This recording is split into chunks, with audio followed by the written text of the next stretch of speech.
మన ప్రభువును రక్షకుడైన యేసుక్రీస్తు నామంలో చేరి వచ్చిన పరిశుద్ధులందరికీ శుభాభివందనములు తెలియజేస్తూ ఉన్నాం. ఈ ఉదయకాల సమయంలో మన ప్రభు దినమందు ఆ ప్రియుని మనము ఆరాధించుటకు చేరి వచ్చి ఉన్నాం.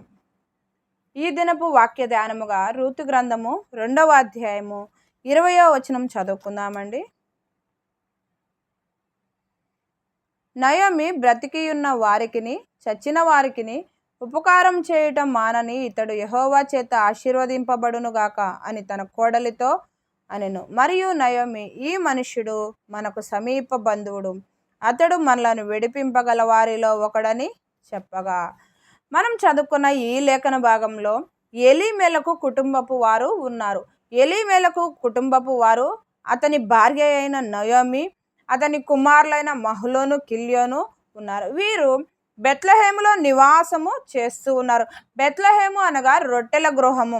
ఈ రొట్టెల గృహములో వీరు నివాసము చేస్తూ ఆహారము సమృద్ధిగా ఉండే ప్రాంతంలో వీరు నివాసము చేస్తుండగా, వీరు కరువు కలిగినప్పుడు వారు శాపగ్రస్తమైన మోయాబు దేశానికి వెళ్ళిపోయినారు. ప్రియులారా, మనం ఆలోచన చేసినప్పుడు ఒకవేళ మనకు ఇబ్బందికర పరిస్థితులు వచ్చినప్పుడు మనము ప్రభువుని విడిచి వెళ్ళేవారముగా ఉండకూడదు. కరువు కలుగగా అనే మాట అక్కడ చూస్తున్నాం. న్యాయాధిపతులు ఏలిన దినమందు దేశంలో కరువు కలుగగా అనే మాట చూస్తున్నాం. మన జీవితాలు ఎన్నో విషయాలకు తడబడుతూ ఉన్నప్పుడు, లేదా ఎన్నో సమస్యలను ఎదుర్కొంటూ ఉన్నప్పుడు, ఎన్నో కరువు కాటకాలు లేదా ఆర్థిక ఇబ్బందులు, ఆరోగ్య సమస్యలు మనము ఎదుర్కొంటూ ఉన్నప్పుడు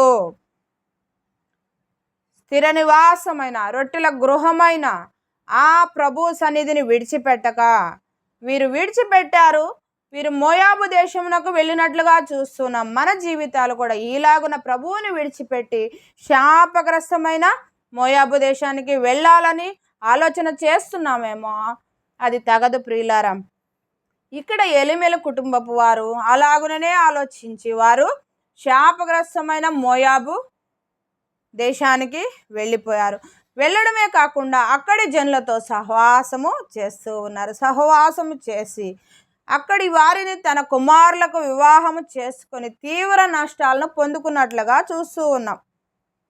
మోయాబు జనాంగం అనగా దేవుని భయము లేని వారుగా ఉన్నారు. దేవుని భయము లేని వారితో సహవాసము చేయడమే కాకుండా వారితో వివాహ సంబంధాలు ఏర్పరచుకున్నట్లుగా మనము చూస్తూ ఉన్నాం. ఎలీమెలకు కుటుంబము మోయాబు జనాంగపు వారిని వివాహము చేసుకొని నష్టపోయారు. అనగా ఆ నష్టము యొక్క ఫలితం ఏమంటే మరణము ఆ కుటుంబంలోనికి వచ్చినట్లుగా చూస్తున్నాం. ఎలీమెలకు చనిపోయాడు.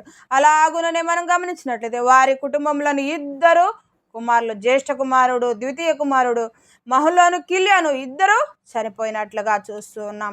ఒక గృహంలో ఒకరు మరణిస్తేనే తీవ్రమైన వేదన, రోదన ఉంటుంది ప్రియులారా. కానీ ఇక్కడ ఈ కుటుంబంలో కుటుంబ యజమాని అలాగే కుటుంబంలో కుమారులు 2 చనిపోయినట్లుగా చూస్తూ ఉన్నాం. ఎందువల్ల జరిగిందండి? దేవుని స్థలాన్ని విడిచి లోకమునకు మరలుతూ ఉన్నట్లుగా చూస్తున్నాం. లోకం వైపు చేరగా వీరు నష్టాన్ని పొందుకున్నారు. ఎలీమెలకు కుటుంబంలోని పురుషులు మరణించిన తరువాత నయోమి తిరిగి తన దేశమునకు మరలుతుండగా, తన దేశమైన బెత్లెహేమునకు మరలుతుండగా ఈ నయోమిని రూతు వెంబడించినట్లుగా చూస్తూ ఉన్నాం. అయితే ఎలీమెలకు భార్య అయిన నయోమితో కలిసి తన కోడలైన రూతు కూడా ప్రయాణము సాగించింది. ఆ ప్రయాణపు సమయంలో ఆ దేశంలో ఆ బెత్లెహేములో యవల కోత ప్రారంభమైనట్లుగా చూస్తూ ఉన్నాం. వీరు ఇంటికి చేరుకున్నారు. కానీ వారికి ఆహారము తెచ్చేవారు ఎవరున్నారండి?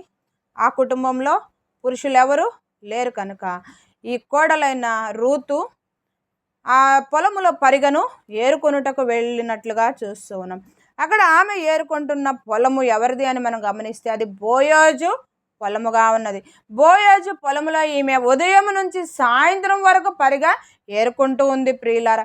ఉదయకాలం మొదలుకొని కొద్ది సమయము మాత్రమే ఆమె కూర్చున్నట్లుగా, లేదా ఆహారము తీసుకున్నట్టుగా మాత్రమే కూర్చున్నట్లుగా విశ్రాంతికి కొంచెము కాలమే ఆమె వాడుకున్నట్లుగా చూస్తూ ఉన్నాం.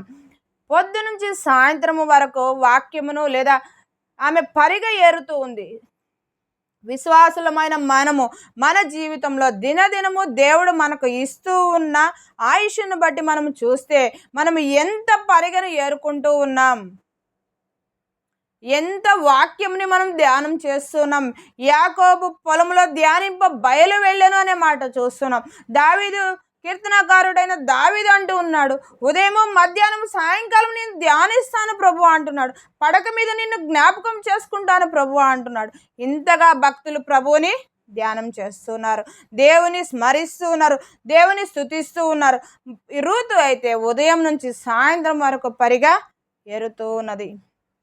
మరి ఆ పరిగ ఏరుతున్న పొలము బోయోజుది. సాయంత్రపు వేళ ఆమె ఏరిన పరిగెను తీసుకొని లేదా ఆ యవలను తీసుకొని అత్తకు చూపిస్తూ ఉండగా అత్త అడిగిన ప్రశ్న, ఎవరి దగ్గర నీవు పరిగె ఏరుకున్నావని. ఆమె తిరిగి సమాధానంగా చెప్తూ ఉంది, ఈ పొలము ఈ పరిగె బోయోజు పొలములోనిది అని చెప్పినప్పుడు అతడు మనకు సమీప బంధువుడని నయోమి సెలవిస్తూ ఉంది. అయితే నయోమి సెలవిచ్చినట్లుగా ఆ బోయోజు ఆ కుటుంబపు వారికి సమీప బంధువుడుగా ఉన్నాడు. బోయోజు అనగా అర్థం మనం చూసినట్లయితే విడిపించు వాడు. ఎందు నుంచి విడిపించాడు అని మనం ఆలోచన చేస్తే, ఎప్పుడైతే ఎలీమెలు కుటుంబం వారు బెత్లెహేమును విడిచిపెట్టేసి మోయాబు దేశంనకు వెళుతూ ఉండగా వారి యొక్క స్వాస్థ్యము అన్యాక్రాంతం అయిపోయినట్లుగా మనం చూస్తున్నాం. మరి ఆ స్వాస్థ్యాన్ని తిరిగి విడిపించుటకు సమర్థులు ఎవరైనా ఉన్నారు అంటే ఆ బోయోజు సమర్థుడుగా ఉన్నాడు. నయోమి యొక్క పొలమును విడిపించుటకు లేదా ఎలీమెలకు కుటుంబపు పొలమును విడిపించుటకు సమీప బంధువుడైన బోయోజు. ఆ విడిపించాలంటే కొంత పైకము లేదా కొంచెము ధనము వారికి చెల్లించవలసి ఉన్నది.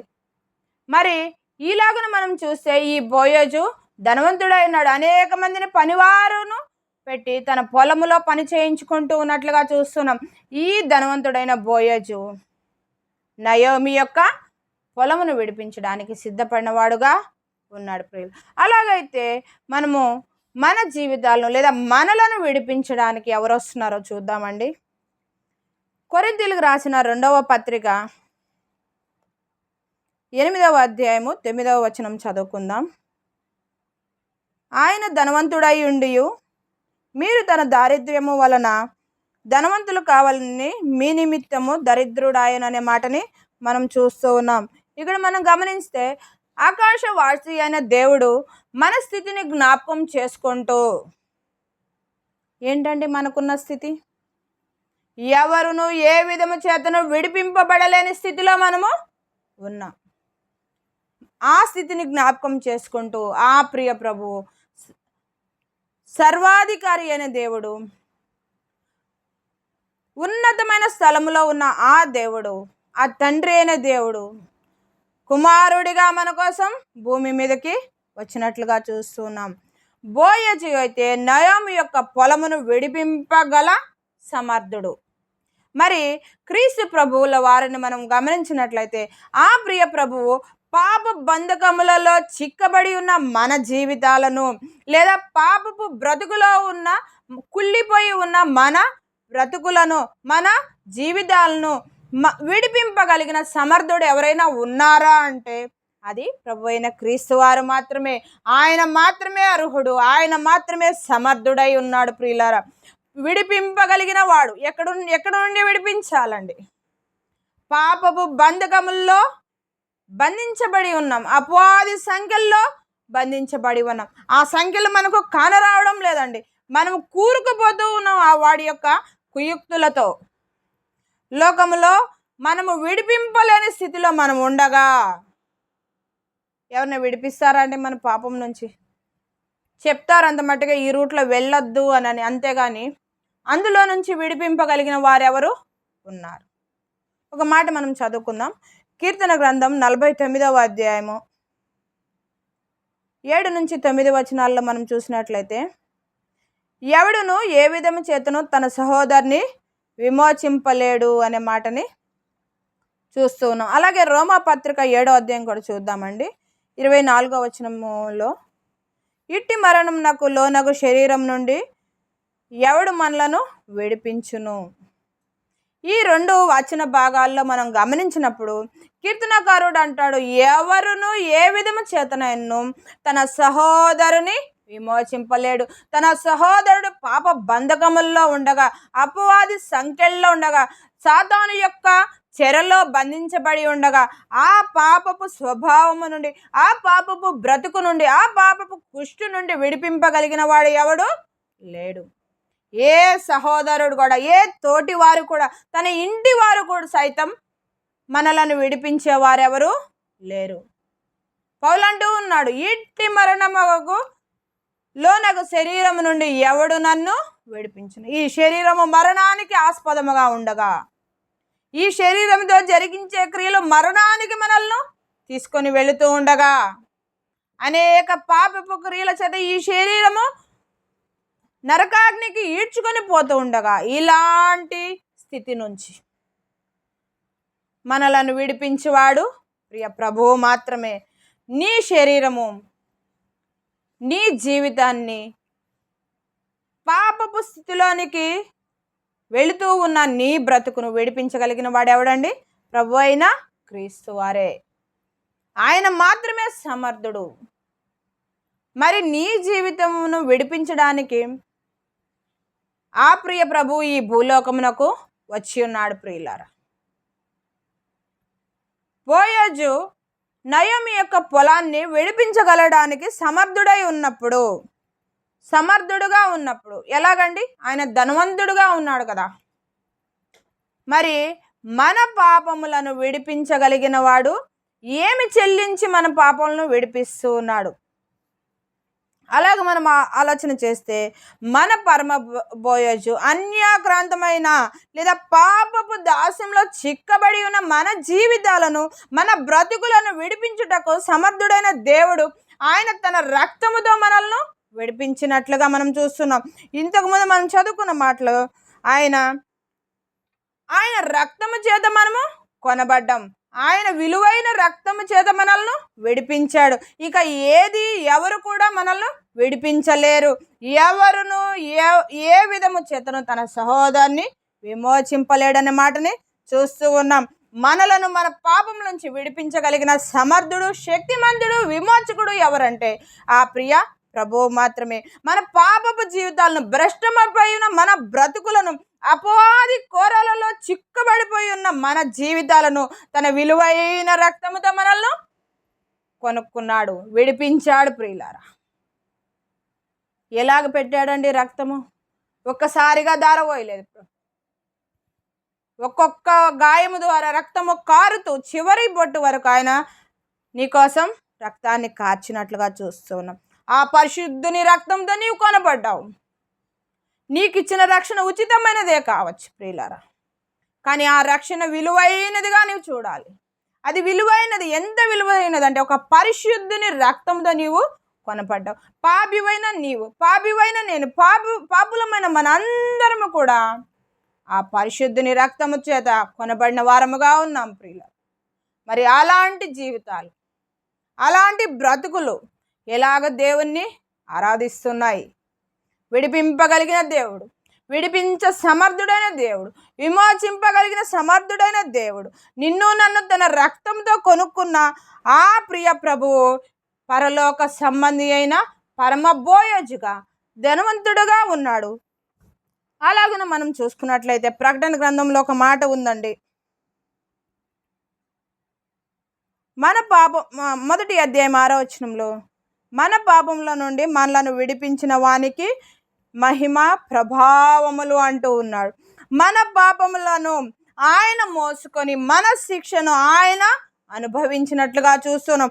అంతేకాదు కానీ మనము అపవాది బంధకముల నుంచి విడిపించబడ్డామంటే కారణం ఏంటంటే కేవలం ఆయన చిందించిన రక్తధారలే కారణం ప్రియులారా.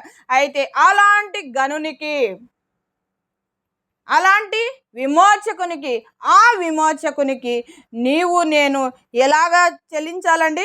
మన పాపముల నుండి అనే మాట చూస్తూ ఉన్నాం. మన పాపములు, ఆయన ఆయన ఏ తప్పు చేయలేదు ప్రియుల.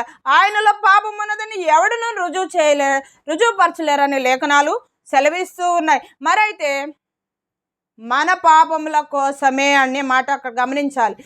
మన పాపముల నుండి మనలను విడిపింపగలిగిన వానికి మహిమయు ప్రభావము కలుగును అనే మాట చూస్తూ ఉన్నాం. నిన్ను విడిపించిన ఆ ప్రభుకి నువ్వు ఎంత మహిమని ఇస్తూ ఉన్నాం. పరిశుద్ధ లేఖనాలు చెప్పినట్లుగా ప్రభువు మహిమ స్వరూపుడైన దేవునికి నువ్వెంతగా మహిమ పరుస్తున్నావు ఆ ప్రభువుని. నిన్ను నువ్వు మహిమపరుచుకుంటున్నావా?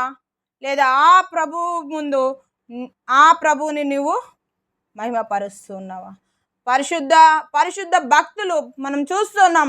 ఆయన యొక్క మహిమా ప్రభావములు చూచి అవి తాళలేక వారి యొక్క కిరీటములు ఆయన పాదముల యొద్ద పడవేసి, నీవే గనుడవు, నీవే మహిమకు అర్హుడవు, నీవే పూజింప యోగ్యుడు అని వాళ్ళు అక్కడ సెలవిస్తూ ఉన్నారు. ఆ మాటలు పలుకుతూ ఉన్నారు ప్రియులారా. మరి నీవు నేను ఎంత మాత్రం ఆ ప్రభువు ముందు, ఆ దైవ సంబంధుడని లేదా దేవాది దేవుడైన ఆ ప్రభువుని ముందు నీవు నేను ఎంతటి వారం? కేవలం ఆయనను మాత్రమే మహిమపరచాలి, ఆయనను మాత్రమే కొనియాడాలి అంటూ ఉన్నాడు ఇక్కడ. మన పాపముల నుండి మనలను విడిపించిన వానికి మహిమా ప్రభావములు కలుగునుగా. మరి నీవు నేను ఎంతగా ఆయన మహిమపరుస్తున్నామో, ఈ ఉదయకాల సమయంలో ఎలాంటి హృదయాలతో మనం వచ్చాం, ఎలాగ ప్రభువుని ఆరాధించాలను ఏ మనస్సుతో నీవు వచ్చి ఉన్నావు ఆలోచించుకో ప్రియులారా. మన పాపముల నుండి మనల్ని విడిపించాడు. ఎంతోమంది నిత్య నరకాగ్నికి పాత్రులై ఉండగా నిన్ను ప్రత్యేకపరుచుకున్నాడు. నిన్ను ఆయన తన రక్తముతో కొన్నాడు, విడిపించాడు. ఆ ప్రభువు నీవు విడిపించబడలేని స్థితిలో ఉండగా నిన్ను కరుణించి నీపై జాలిపడ్డాడమ్మా.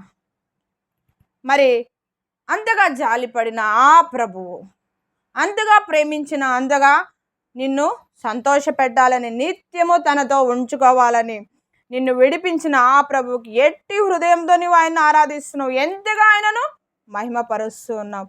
మనల్ని విడిపించగల విమోచకుడుగా ఈ లోకమునకు ఆ ప్రియ ప్రభువు అరుదించి ఉన్నాడు కదా.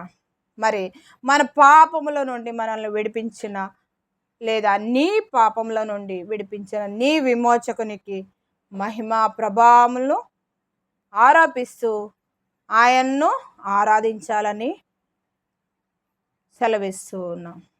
ఈ కొద్ది మాటలు దేవుడు దీవించునుగాక. ప్రార్థన చేసుకుందామండి. దయాళుడైన మా గొప్ప దేవా, నీ పాదములకు స్తోత్రములయ్యా. మమ్మల్ని విడిపించగలిగిన సమర్థుడవు నీవని మేము ఒప్పుకొనుచు ఉన్నాం. మనుషుల మహిమ కాదు కానీ ప్రభువా, మీరు మాత్రమే మహిమ ప్రభావములు పొంద అర్హుడవని మిమ్మల్ని మహిమపరుస్తూ స్తుతిస్తూ ఘనపరుస్తున్నాం. మీకే వందనములు, మీకే ఘనత ప్రభావములు చెల్లిస్తూ మా కొరకు ప్రాణం పెట్టిన యేసయ్య పరిశుద్ధ నామమున ప్రార్థన చేసి వేడుకొంచున్నాం తండ్రి. ఆమెన్. అందరికీ వందనాలండి.